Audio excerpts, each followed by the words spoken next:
ladies and gentlemen, boys and girls, children of all ages, fellow Pandemonium travelers, and this is Seattle Pandemonium Shutdown, day 290 by my count? I think? 290. What's going on? What's going down? Well, you can disregard the rambling nonsense I said yesterday about the stimulus bill that came out of the Senate yesterday.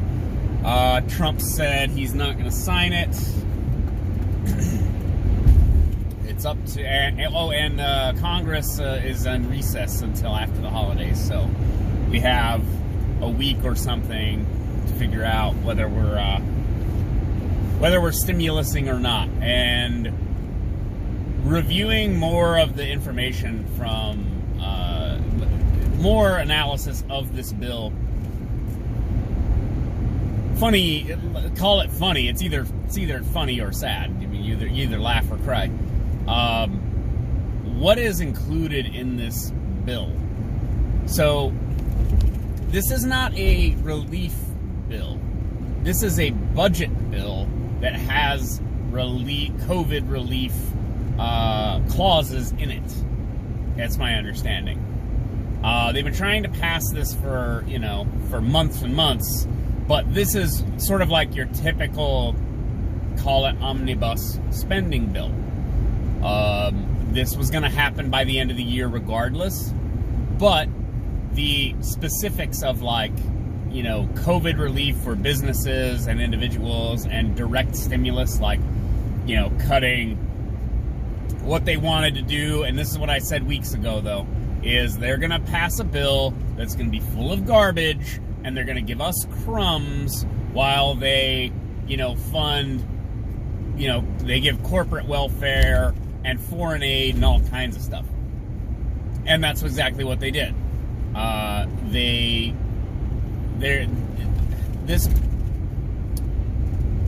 try to articulate without getting angry.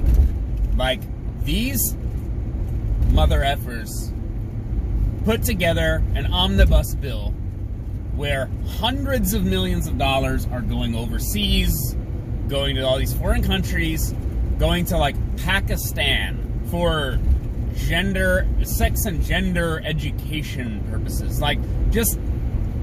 These idiots will be funding beaver dentistry before they give you a direct stimulus because your, state level, your governors forced you to stay home. And I am tempted to say things about these idiots that would probably get me kicked off YouTube, and I don't want to get that angry, but I'm angry, okay? And there's something else. So this is another layer of this. In this bill, there was a provision or a clause or, a section or whatever that was dedicated to charging people illegally, let's say quote-unquote illegally, whatever that means, illegally streaming material over the internet. So if you're playing a video game and streaming it and people are watching, that could be considered a felony if the copyright holder, that is the game company, says you're in violation of copyright by showing their game and playing it and streaming it. You are now illegally streaming, and that's a felony. That would kill... it would kill Twitch, unless there's some shenanigans, some workaround, where Twitch gets to be able to do that by signing some kind of deal, or big producers who are certified, who are other corporate entities, get to keep doing it. But if you do it as just an individual person, then it's illegal. This is how we've already ended up here. This is partially how this election was quote-unquote won by Joe Biden. Command culture. They've been doing this for years now. And there is a Chinese finger in this, by the way, or Chinese hand. There is Chinese pressure on this, causing this to happen. Again, let's say CCP. making this happen. It's command culture. Like command economy, you go top down. Here's what we want. We want to make 1 million cars. So we're going to take tax money and stuff, and we're just going to give it to you, and you're going to make 1 million cars because that's what we want you to do. That's command economy. Then you have command culture. You don't even need a command economy if you have command culture. The people will demand and buy and do what you've constructed for them without having to tell a business or an industry to do anything. Because it will just do it because the people are already doing it. It's programming human beings from the top down. So restricting what can be posted, by who and where. And this isn't happening necessarily in government, by the way. This is actually sort of more frightening. It's happening within a cabal of big tech companies and media. You start a narrative, you create a narrative, and then you push the narrative across platforms. And I mean, it's on CNN, it's on MSNBC, it's on ABC, CBS. But it's also on your Facebook group, your Facebook news group where you analyze things. It's on your Twitter. And then eventually it's in your Slack channel. It's in your, it's in Instagram. It's being pushed everywhere. And then you go, oh, well, I suppose it must be true that XYZ. And then you act accordingly, which is, what the point is. The point of the whole thing is that you then vote a certain way, you buy a certain way, you act a certain way, dress a certain way.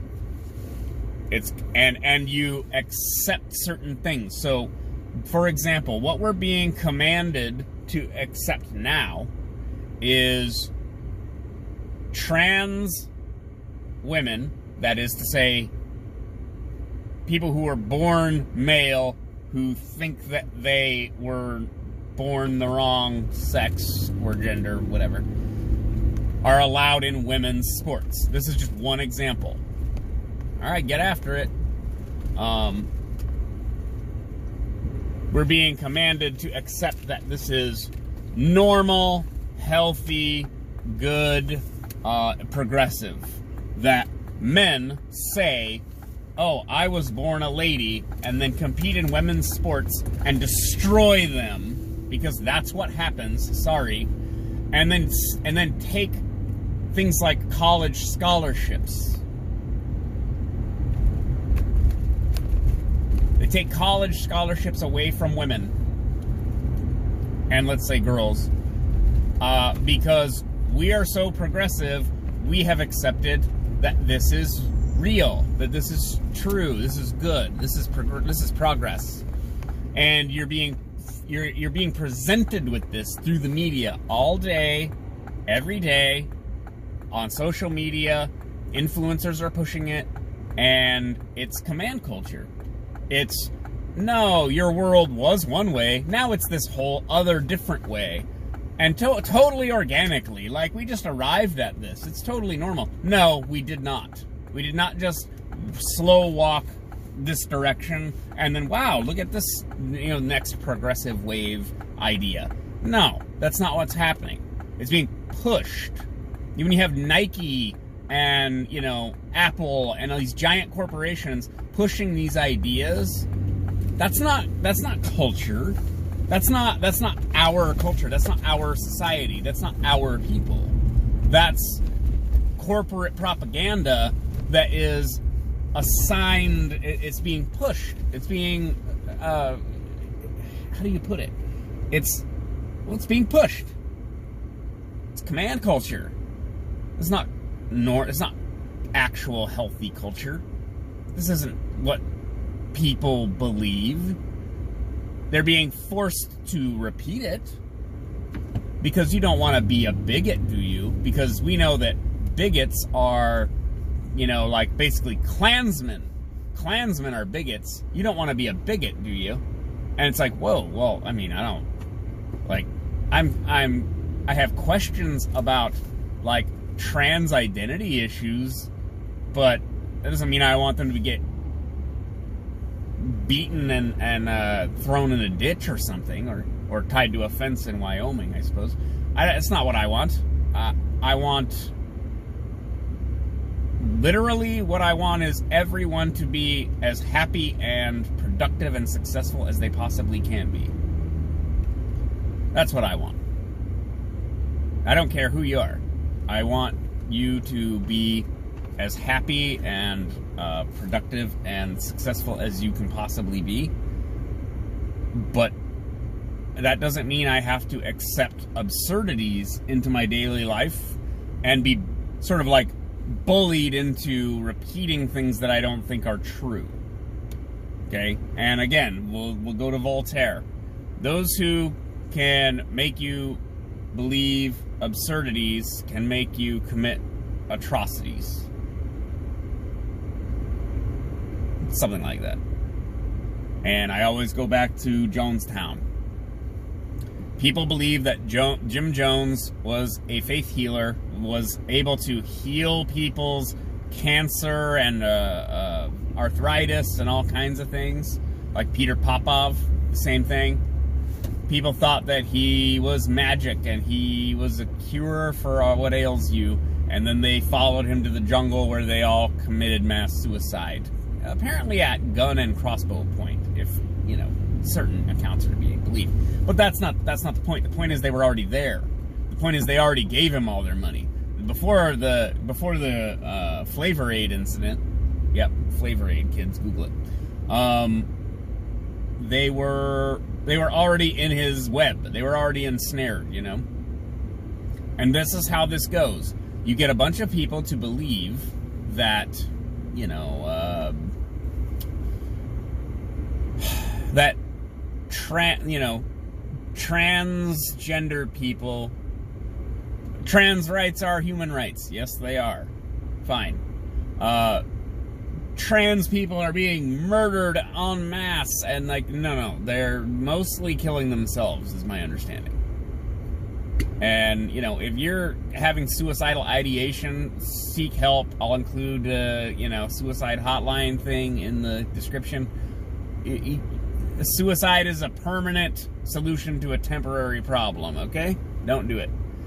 And I'm not trying to pick on trans people in terms of this culture war shit, but this is what it is. It's you're being forced to pay attention to this. Like, it's trans people, everything all the time. It's transgender, it's drag queen story hour. I know that's not the same thing. But it's trans rights this, and we're appointing a trans person to, this is Joe Biden, trans woman to, you know, Secretary of Education or whatever. And it is a tiny, radically tiny fraction of the population that is dealing with this sex gender ideation issue, and it's being put front and center as though this is relevant to your life. It's not. I live in Seattle. Yes, I see trans people often. You're not going to see them as often in Topeka. I mean, I don't know what to tell you. Like, it's weird. I don't mean to put people down by saying it's weird, but it's weird. It's like meeting a Scientologist. It's like, oh, that's kind of weird. You're like, okay. Like, I get it. I get what you're, on about, but, like, it's kind of weird. It's like meeting a hardcore juggalo. Like, there are juggalos. They're around. Probably as many of them as there are trans people. I don't know. It's weird. You're like, okay. Like, so what else about you, though? But this is what I mean by command culture, is I've already been forced to learn a whole bunch of stuff about, like, trans people and gender identity and stuff that I don't want to know. And I don't need to know, and you don't need to know. You really don't. You don't need to know what people's pronouns are. People don't need to tell you what their fucking pronouns are. You don't need to know this information. I don't need to know. I will refer to you as what you look like. And if you don't look like the gender you want to look like, well, then you're doing something wrong. Because you know what? By existing, I look like the gender that I am. And I understand, like, people are going to call me a TERF or something. But, a term? What is it? It's a trans exclusionary radical maleist? I don't know. The TERF is a feminist that doesn't believe in transgenderism. Look, let's talk about command culture. Command culture is happening. It's, in some sense, it's always happened. Media and, Hollywood and stuff has driven a lot of cultural development over, the last 100 years at least. But it's sort of always been this way. There are trendsetters and,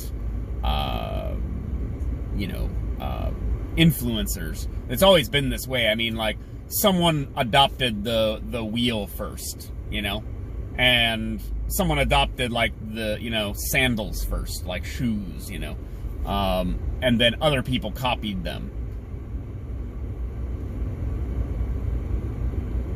What are you doing, bruh? What you doing, bruh? Where you going, bruh? Okay. You figured it out.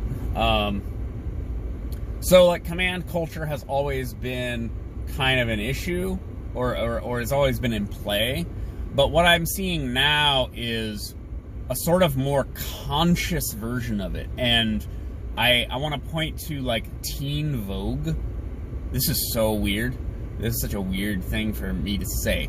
I shouldn't know what Teen Vogue is. Teen Vogue is a magazine, or was a magazine. I remember it being around back in the day. It's been around a long time, I think. But Teen Vogue is for teenage... I want to say it's for teenage girls. Maybe teenage boys, I guess. I don't think so, though. I think it's for teenage girls. Yeah, fine. Go. See, I am a patient god. Go. Bro, you look like a pedophile. No joke. Teen Vogue puts out these headlines. They put out these articles that are just like... I said this yesterday on Twitter, like, maybe their business model is upsetting conservatives and getting them to rage click on their website links, because they put out stuff that you're... I don't know how else to put it. It's like, you guys got to get this street open, by the way. This is unacceptable. I need that street open. I'm tired of sitting in this traffic. What was the article yesterday? It was something about, like, 101 things you need to know for masturbating if you are the owner of a vagina.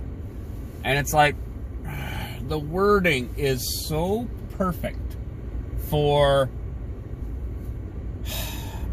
well, angering, like, again, angering conservatives, or angering people who are like, what is this? What are you talking about? And I understand we're in a more...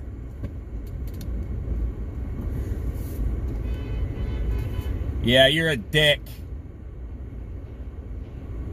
Yeah, you had a half mile to change lanes, you idiot. Don't let them in, Malibu. It's too late. They muscled their way in. Oh, you're going to do the same thing, aren't you? 101 things, 101 lessons, what was it? 101 rules for how to masturbate if you're the owner of a vagina. And it's one of these things where you're like, okay, can you dehumanize women even more?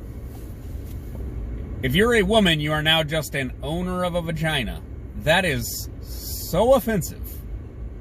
Like, as though that's the whole experience of being a woman is, I am the owner of a vagine.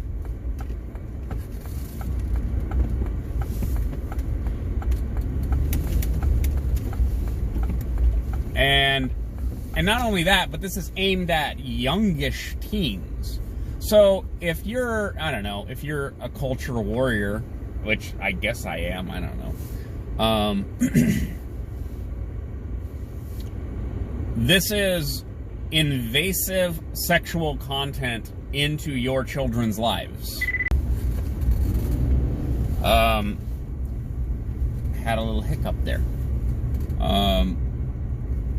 So what you have is this sort of, a media outlet, let's say, that, this media outlet that is pushing a bizarre framing of sexual behavior, right? So your this sexual behavior that's private, personal, whatever, but it's being pushed to your children, and if you're not paying attention, they're framing girlhood or womanhood as being the owner of a vagina. And, oh, here's how to masturbate. Do you want that being taught to your children? And are you aware that it's being pushed that way? And then, never mind teen Vogue, what about everything else? Like, if you watch a lot of Netflix, content, there's all kinds of sexual identity, politics and stuff in there. There's homosexuality, transgenderism, there's youthful sexuality stuff, even in animated content like Big Mouth.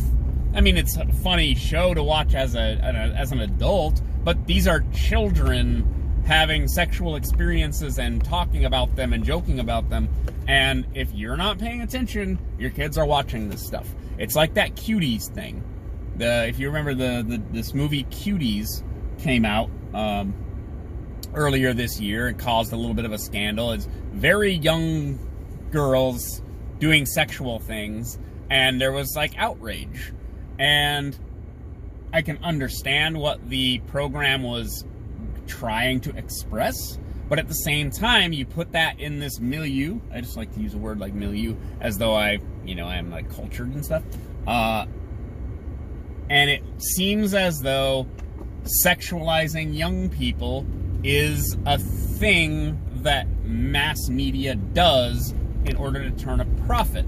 And that is part of what the culture wars are all about. It's what's happening with the youth and what we're teaching young people.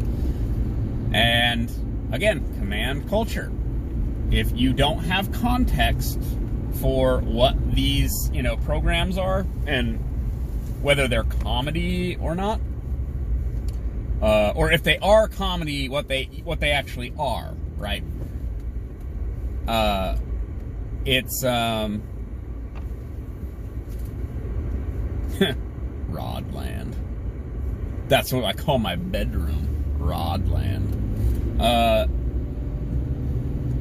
Command culture is powerful, and there's an immense investment in controlling the spigot, controlling how you actually enforce and enact command culture. That's why Hollywood is such a cesspool.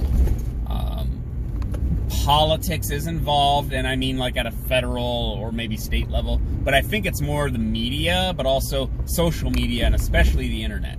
Now the internet is really like the engine of command culture, because you can reach people of all ages and backgrounds. But yeah, maybe that's enough from me for, what is this, Wednesday? Oh my God, it's almost Christmas. I'll talk to you guys later. Bye.